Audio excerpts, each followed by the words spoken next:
6월 5일 성경 읽기 시간입니다. 우리 오늘은 역대하 23장에서 25장 말씀을 읽겠습니다. 23장. 6해를 기다린 여호야다 제사장은 7째 해가 되자 드디어 용기 있게 결단을 내리고 군대 지휘관들인 백부장들 곧 여로함의 아들 아사랴와 여호하난의 아들 이스마엘과 오벳의 아들 아사랴와 아다야의 아들 마아세야와 시그리의 아들 엘리사박과 밀약을 맺었다. 이들 백부장들은 유다의 모든 성읍으로 돌아다니며 레위 사람들과 이스라엘 각 가문의 족장들을 모아서 예루살렘으로 데리고 왔다. 그들이 모두 하나님의 성전에 모여 왕의 아들 요아스와 언약을 세웠다. 여호야다가 그들에게 말하였다. 여기에 왕세자가 계십니다. 이분이 왕이 되셔야 합니다. 이것은 다윗 자손이 왕이 되어야 한다는 주님의 약속을 따르는 것입니다. 이제 여러분이 하여야 할 일을 말하겠습니다. 이번 안식일에 맡은 일을 하러 오는 당번 제사장들과 레위 사람들은 여기 성전에 도착하여 3분의 1은 성전문을 지키고 또 3분의 1은 왕궁을 지키고 나머지는 기초문을 지키십시오. 일반 백성은 주님의 성전 뜰로 모입니다. 그날 일을 맡은 제사장들과 그들을 돕는 레위 사람들 말고는 어느 누구도 성전 안으로 들어오지 못합니다. 거룩하게 구별된 제사장들과 레위 사람들만 주님의 성전 안으로 들어오고 그 밖에 일반 백성은 주님께서 지시하는 대로 성전 밖에 서 있어야 합니다. 레위 사람들은 제각기 병기를 들고 왕을 호위하십시오. 임금님께서 드나드실 때에는 반드시 경호를 하도록 하십시오. 그리고 어느 누구라도 이 성전 안으로 들어오려고 하면 모두 죽여야 합니다. 레위 사람들과 모든 유다 사람들은 여호야다가 명령한 것을 그대로 다 하였다.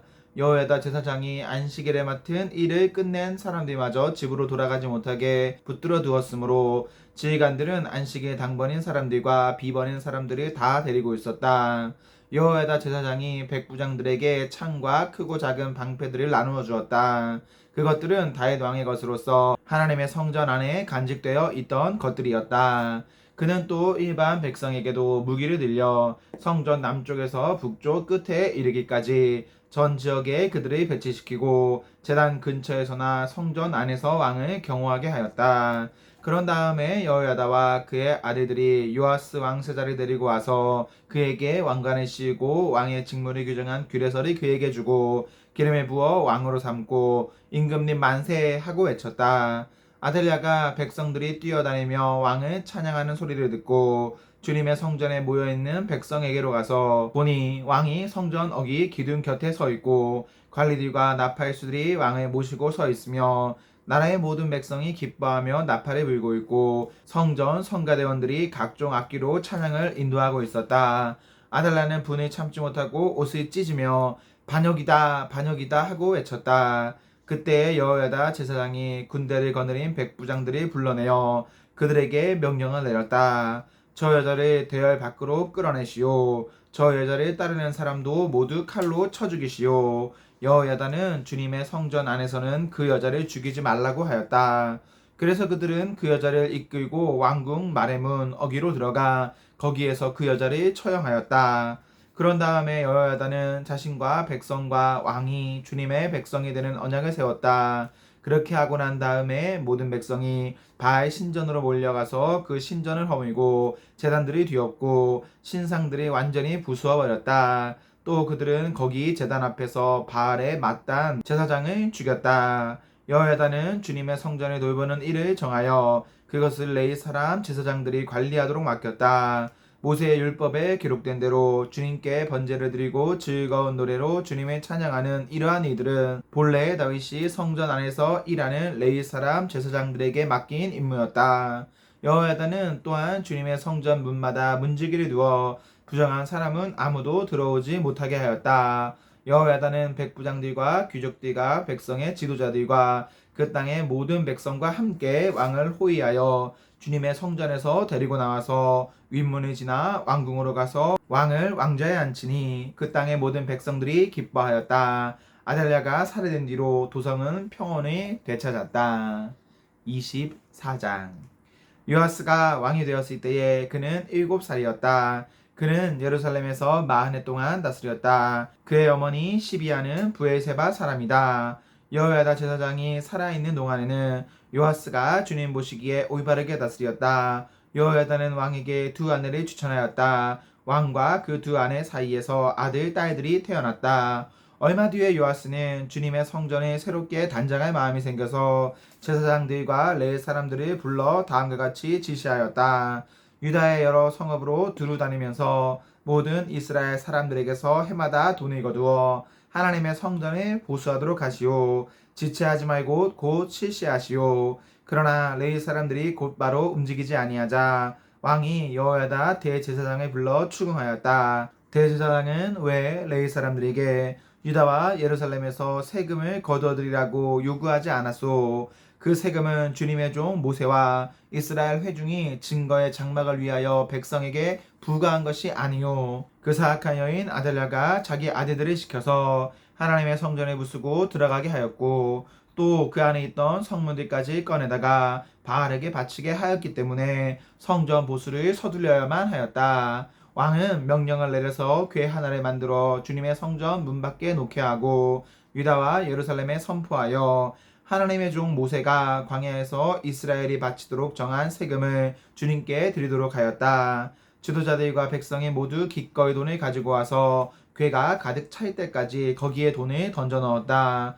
궤가 차면 레위 사람들이 그 궤를 왕궁 관리들에게로 가지고 갔는데 거기에 많은 액수의 돈이 찬 것을 그들에게 보여주면 왕실 서기관과 대제사장의 관리가 와서 그 궤의 돈을 계산하였다. 그리고 나면 레위 사람들은 다시 그 궤를 성전 밖 제자리에 가져다 놓곤 하였다. 왕과 여호야다가 그 돈을 주님의 성전 공사 감독관들에게 넘겨주면 그들은 주님의 성전을 새롭게 단장할 석수와 목수를 고용하고 주님의 성전에 보수할 기능공들 곧 쇠나 노쇠를 다룰 기술자들도 고용하였다.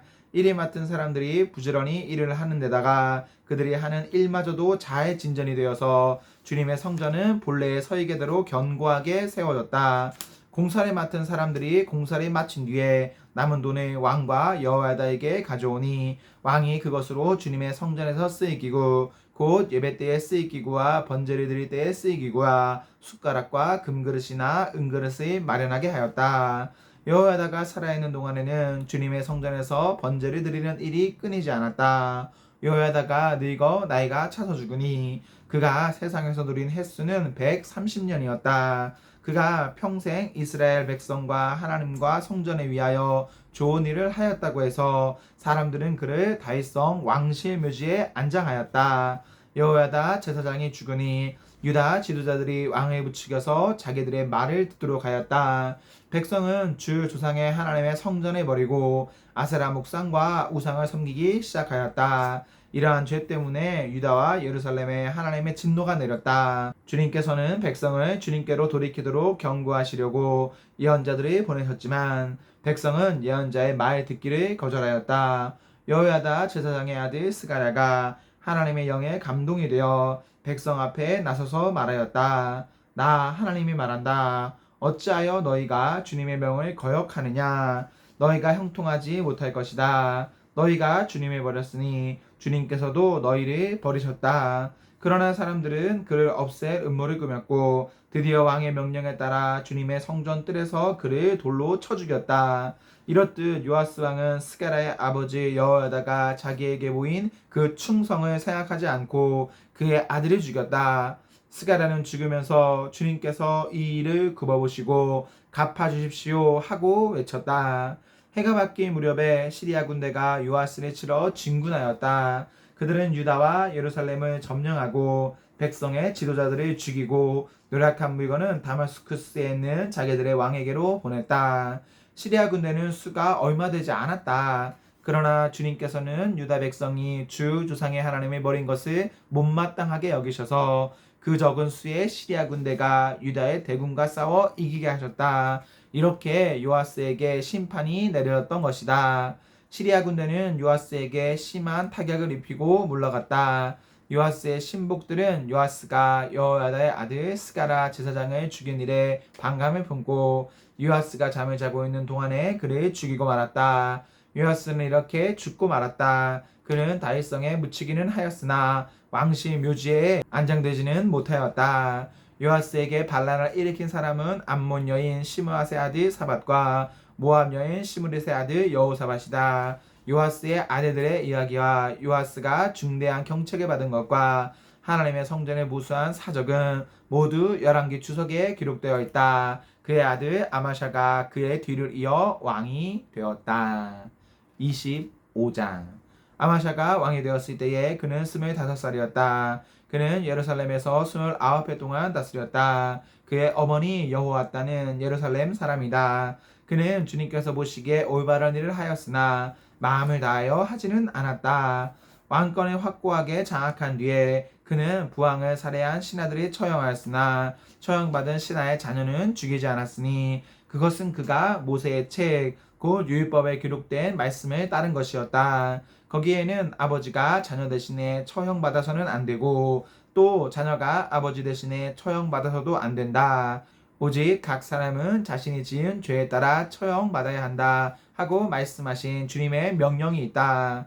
아마샤는 유다 지파와 베냐민 지파 사람들을 그들의 소속된 가문별로 군대 단위로 조직하고 그들을 위해 군대 지휘관인 천부장과 백부장을 임명하여 세웠다.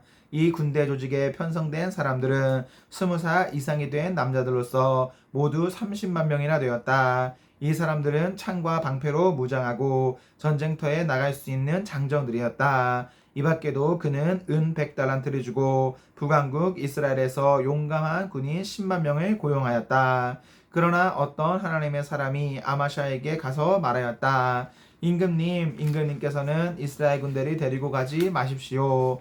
주님께서는 북왕국 이스라엘 곧 에브라임 자손과 함께 계시지 않으십니다. 그런데도 임금님께서는 북이스라엘 군대를 데리고 출동하시거든 힘써 싸워보십시오. 하나님께서는 임금님이 대적들 앞에서 엎어지게 하실 것입니다. 하나님께서는 임금님을 이기게도 하실 수 있고 지게도 하실 수 있습니다.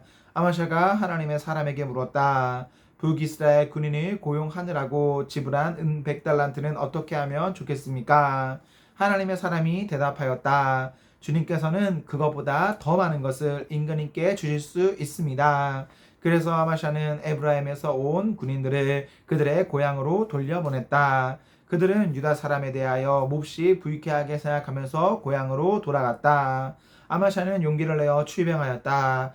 소금 계곡에 이르러서 세의 자손 10,000명을 죽였다. 유다 군대가 또 별도로 10,000명을 산채로 붙잡아서 저벽 위로 끌고 올라가 그 밑으로 떨어뜨리자 그들의 몸이 으스러졌다. 그러는 동안에 아마샤가 전쟁에 함께 데리고 출동하지 않고 되돌려보낸 북이스라엘 군인들은 사마리아와 베토론 사이에 있는 유다의 여러 마을을 약탈하고 사람을 3,000명이나 죽이고 물건도 많이 약탈하였다.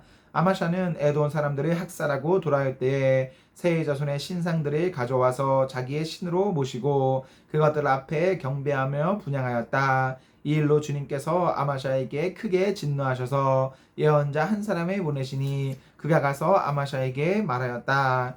이 신들은 자기들을 섬기는 그 백성들을 임금님의 손에서 건져내지도 못하였는데 임금님께서는 이 신들에게 미시니 어찌 된 일입니까? 예언자가 이렇게 말머리를 꺼냈는데 왕이 그의 말을 가로막으면서 우리가 언제 너를 왕의 고문으로 추대하였느냐 맞아 죽지 아니려거든 그쳐라 하고 호통을 쳤다. 그러자 예언자는 이렇게 말하고 그쳤다. 임금님께서 나의 충고를 받지 않고 이렇게 하시는 것을 보니 하나님께서 임금님을 망하게 하시기로 결심하셨다는 것을 이제야 알 것 같습니다. 유다왕 아마샤가 참모들과 함께 이스라엘에 대항할 모의를 하고 예후의 손자요 여호아스의 아들인 이스라엘의 여호아스 왕에게 전령을 보내어서 서로 직접 만나 힘을 겨루어 보자고 제안하였다. 이스라엘의 여호아스 왕은 유다의 아마샤 왕에게 사람을 보내어서 회답하였다. 레바논의 가시나무가 레바논의 백향목에게 전가를 보내어서 백향목의 딸을 며느리로 달라고 청원하는 것을 보고 레바논의 뒷짐승이 지나가다가 그 가시를 짓밟은 일이 있습니다. 당신은 에돔을 쳐부수었다는 것을 스스로 대견스럽게 여겨 자랑하면서 건방지게 우쭐대지만 차라리 당신 궁전에 그대로 머물러 있으면 별 탈이 없을 터인데 어찌하여 당신은 당신 자신과 유다를 함께 멸망시킬 화근을 스스로 불러들이고 있습니까? 그가 이렇게 말하여도 아마샤는 들으려 하지 않았다. 그러나 이것은 하나님께서 하신 일이다. 유다 사람들이 에돔 신들의 뜻을 물음으로 하나님께서 유다 사람들을 여호와스 손에 넘겨주시려고 아마샤의 마음을 그렇게 만든 것이다. 이스라엘의 여호아스 왕이 올라와서 유다의 아마샤 왕을 맞아 유다의 베스메스에서 대치하였다. 그러나 유다 군대는 이스라엘 군대에게 패하여 뿔뿔이 흩어져 자기들의 집으로 도망가고 말았다. 이스라엘의 여호아스 왕은 베스메스에서 아하시아의 손자요 요아스의 아들인 유다의 아마샤 왕을 사로잡아서 예루살렘으로 들어왔다. 그는 예루살렘 성벽을 에브라임 문에서부터 성 모퉁이 문에 이르기까지 400자 길이의 성벽을 허물어 버렸다. 그는 또 하나님의 성전 안에서 오벳 에돔에 지키고 있는 모든 금과 은과 그릇들을 약탈하고 왕궁의 보물 창고를 약탈하고 사람까지 볼모로 잡아서 사마리아로 돌아갔다. 유다의 요아스의 아들 아마샤 왕은 이스라엘의 여호아스의 아들 여호아스 왕이 죽은 뒤에도 15해를 더 살았다. 아마샤가 다스리던 기간에 일어난 다른 사건들은 처음부터 끝까지 유다와 이스라엘의 열왕기에 기록되어 있다. 아마샤가 주님을 따르다가 등지고 돌아선 뒤에 예루살렘에서 반란이 일어나자 아마샤는 라기스로 도망하였다. 그러나 반란을 일으킨 사람들은 라기스에까지 사람을 보내어 거기에서 그를 죽였고 그의 죽음을 말에 싣고 와서 그의 조상들과 함께 다윗성에 장사하였다. 아멘, 아멘. 네, 우리 오늘 말씀을 모두 읽었습니다. 우리 오늘 하루도 하나님과 사랑 앞에서 행복하십시오. 성령 충만하십시오. 안녕.